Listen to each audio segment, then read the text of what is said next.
అబ్బాయిల్లో ఉండే main hormone testosterone, దానికి 100 points. వీళ్ళకు కూడా కొంత ఫీమేల్ హార్మోన్ ఉంటుంది, ఈస్ట్రోజన్. 5 పాయింట్స్ పెడదాం.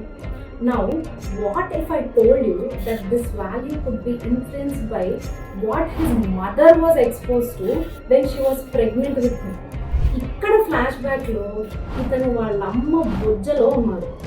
ఇతని కోసం టెస్టోస్టెరాన్ అనే హార్మోన్ సీన్లోకి వచ్చి, నేను అబ్బాయినండి, ఐఎమ్ XY, సో నేను డిఫరెంట్గా డెవలప్ అవ్వాలి అని కమ్యూనికేట్ చేస్తుంది. కానీ వాళ్ళమ్మ ఈ కమ్యూనికేషన్ని డిస్టర్బ్ చేసే కెమికల్స్కి కనుక ఎక్కువగా ఎక్స్పోజ్ అయితే, this disturbance can potentially alter how his testis develops inside his mother's womb and how well they can make testosterone in his later adult life. So cut చేస్తే అక్కడ పడిన దెబ్బ వల్ల ఇప్పుడు ఉండాల్సిన దీని వాల్యూమ్ 70కి తగ్గింది అనుకున్నాం, జస్ట్ ఫర్ ఎగ్జాంపుల్ అంతే.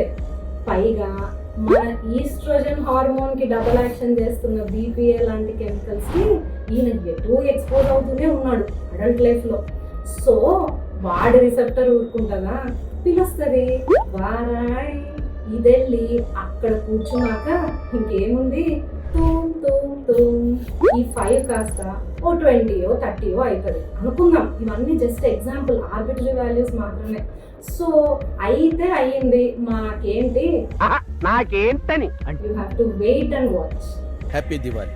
తనకి ఇంకా టైం ఉందిగా. నీకు కొంచెం ఎర్లీగా స్టార్ట్ అవుతుంది.